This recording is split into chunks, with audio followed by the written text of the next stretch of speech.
When I was a senior in college, it was the first year that the Honors College, or the Macaulay Honors College, was put together. And there was an application in my college advisor's office, and I grabbed it, filled it out, and they asked a bunch of questions about extracurricular activities, which of course I didn't really actively participate in. I was a member, but I was a passive member. I'd show up to some meetings, not all.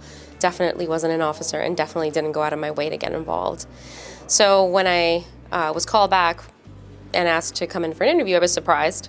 But I met with Dean Aaron, Dean Aaron before, Dr. Aaron now, and he asked me a bunch of questions about all those extracurriculars, because he, as you very well all know, loves getting involved and thinks it's super important to do more than just go to class. And he kind of caught me embellishing, enriching what I had actually done. And he said to me, he's like, if you make it to Baruch, or you promise that you'll do something with that potential? And I said, of course. And then I walked out of that meeting and I started crying because I thought I blew my chances to get into the program.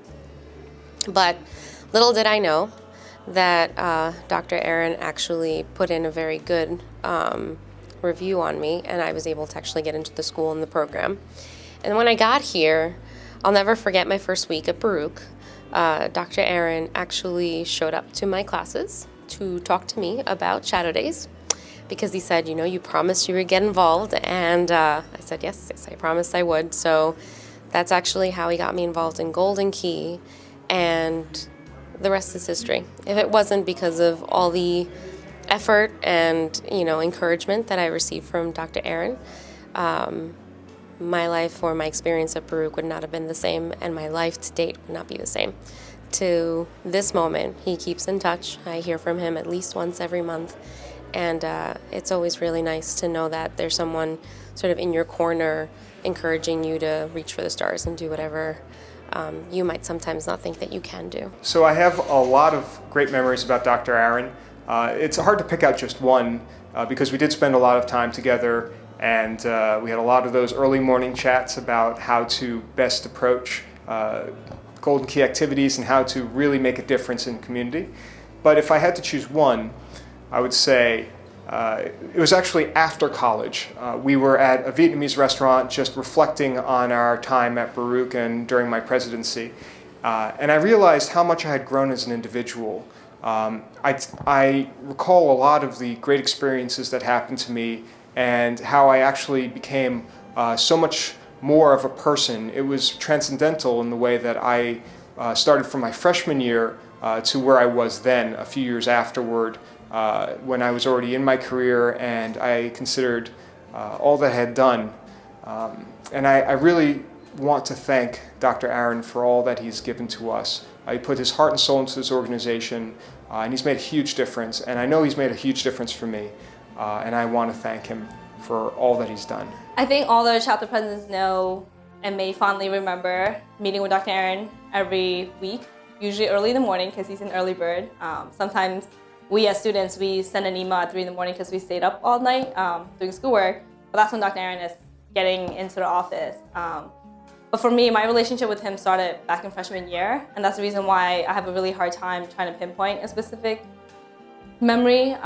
We met, I think right off the back of me getting involved with Golden Key, I started meeting with him regularly. And then my senior year when I was chapter president. But every takeaway I have, even now that I've been out of college since 2011, I still meet with Dr. Aaron every once in a while. It's not as easy to coordinate our schedule, but he still has advice for me, and he's like another father, right? But a little bit better because he won't, I think he doesn't make you feel like you have to take his advice, but he'll just give it to you anyway. So he wants to know what I'm doing. He will always worry about me, whether it's my job, if I'm happy, or do I have like the right friends? Am I pushing myself enough? Is my boyfriend the right guy for me? Things like that you don't expect to get that kind of relationship when you are in school and then when you leave school. But that's the kind of person that he is for me now, and still. It's not the meetings. It's not the events that, the regular day-to-day events at Baruch, but it was alumni event. It was so amazing just to see Dr. Aaron's satisfaction of that event. And even higher is when I saw all those female presidents around him, he loved it. And I was like, bingo, I hit the jackpot. I don't want to live anymore. This is it. I loved it.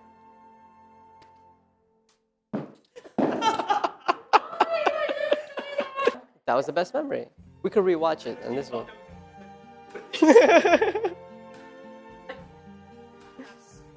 Dude, I have the picture. I have it. He was in the middle. There were girls surrounding him. And he was like, you know, yeah. Dr. Aaron is a funny guy. He'll never take no for an answer. So one of, my special memories was all memories prior to me becoming president of Golden Key.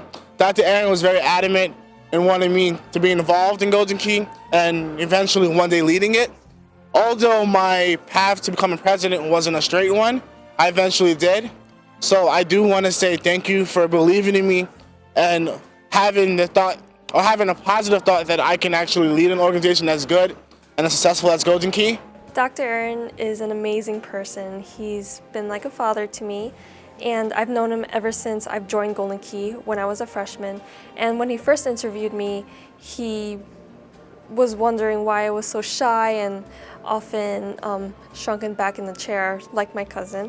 But we've both grown so much through Golden Key. We've learned how to talk to other people, get out of our comfort zone, and really gotten the most out of Golden Key by using our potential. And Dr. Aaron is an amazing, inspiring person where no matter what event that you have from Golden Key, he'll always be there in the back smiling, and it's good to see that one of your role models is always looking out for you and looking out for the best of you. So thank you, Dr. Aaron. He is the reason I got involved with Golden Key. After I told him about induction ceremony and how I saw the officers on the platform and I told him, I would like to be up there, he never stopped pursuing me. He would follow, I would actually dread being in elevators with him because he would just go talking about get involved. But you know what? That was the best thing he did for me. He was persistent, he was pursuing, and that made me get involved. And I have no regrets whatsoever. He was an integral part as president. I got to meet with him every week, and he's just such an inspiring man, and he's just done so much for the organization. And especially, I just felt like a daughter to him, but in a weird sense because he always encouraged dating, which not much fathers do. But I will always remember that he was always there just to give advice from life to Golden Key to classes to everything. And he is one of the reasons why my Baruch experience was so rich, so full, so satisfying, and something I cherish to this day. So he, never gave up on me, and I'm so thankful for that. Did you take his dating advice? No. Dr. Aaron, my old friend, the first time I met you was in the Phi Eta Sigma interview at the interview room in the vice president's office. I was scared of you, to be honest. I had no reason to, but after the interview, when I got that marketing coordination role, we became what I'd like to think of best friends. You're always going to be my mentor. This is definitely not the last step in the road. I will definitely see you at least twice a year, and I will continue to be the funny Asian guy that you always label me as. Good luck, best of luck, take a vacation, hang out with the wife, and I love you.